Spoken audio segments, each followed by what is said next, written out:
Hey, how's it going, guys? I'm going to show you a video on how to change out a radio assembly on a Chevy Silverado. This one's a 2013.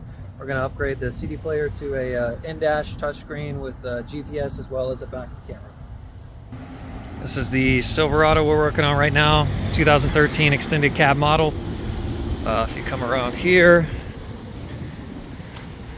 you can see this model here. Nice truck, but it's got a super outdated CD player here. So we're going to start by actually removing this trim around here to get to the CD player itself.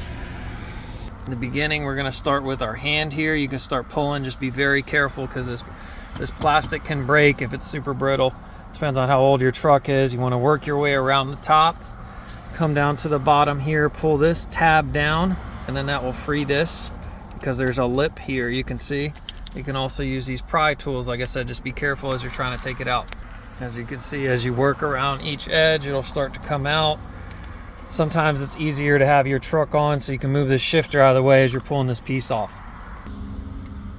As you can see, this is where the tabs are located, so it gives you an idea of, where to pull on. See that all the way around the radio there. So just be careful pulling them out. You can see you can disconnect these if you want. You don't have to, because you can see the radio is out of the way there.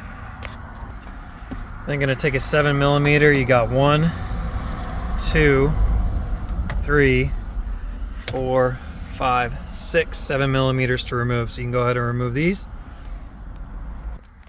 You'll notice once you remove these that'll go out of the way. This will go ahead and pop out here. Then you're gonna wanna go ahead and disconnect the harness on the rear of the radio. So you got 1, 2, 3, and the antenna, the 4th. Go ahead and disconnect those. This is a replacement unit. As you can see, it's going to bolt up in there nice. It's a very simple, it's just a navigation touchscreen, backup camera, Bluetooth, and radio. We're going to go ahead and hook up these connections and then go ahead and see if they plug up to the factory ones. As you can see, here's the wiring diagram on this unit here. Explains everything fairly well. That's your RCAs, your CAN bus, your 4-pin USB, 6-pin USB. Slot number 1 can be for the camera signal here. You can see on the radio where it says to hook everything. This is where your main harness goes, and then you can see also how they're running the backup camera there in this second. When you come to the back here, you can see where we've already hooked up our RCAs. We've already connected where the backup camera will go on the back there. This is the main plug. You want to actually plug into your main harness first. Good thing with these is it's all plug and play. You don't have to splice anything. We went ahead and ran the GPS wire, which is here. We ran it through up under here. It's all going to be tucked. And then down the side here, we're going to tuck this in the side. As you can see, that's typically where you're going to mount those, right there. It's nice too because this unit also includes the antenna adapter, which is nice. Some of them don't come with these and you'll have to buy them separately, but this does have that antenna adapter to plug into your factory antenna. You also on these want to make sure very carefully that they're all pushed in all the way until you hear a snap. Sometimes people put these in, they don't connect these all the way, then they're like, my radio doesn't have power, it's not working, I don't have any sound. It's because you don't have it connected all the way down in there. And you also want to be very careful, do not pull on these wires as they can dislodge from the connectors as well. Once you make sure you have all your connections hooked up, like I said, it does look complicated, but it's fairly easy. It's all plug and play.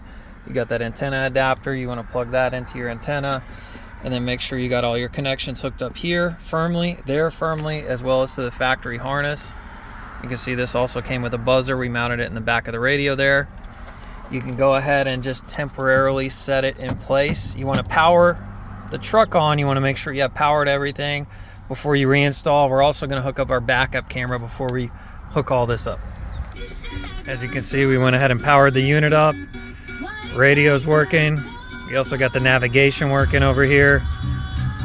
So now we're going to work on the backup camera. As you can see, this is our backup camera setup right here. That's just a generic one. This is the one that actually came with it. You can see here, we got this RCA connection. We want to go ahead and plug that in.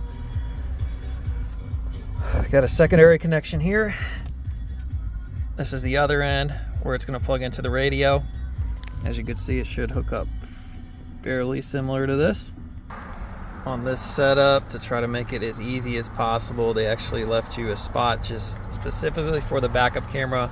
They actually labeled these, which is nice, 12 volt to the camera. You're going to hook that reference to this red wire.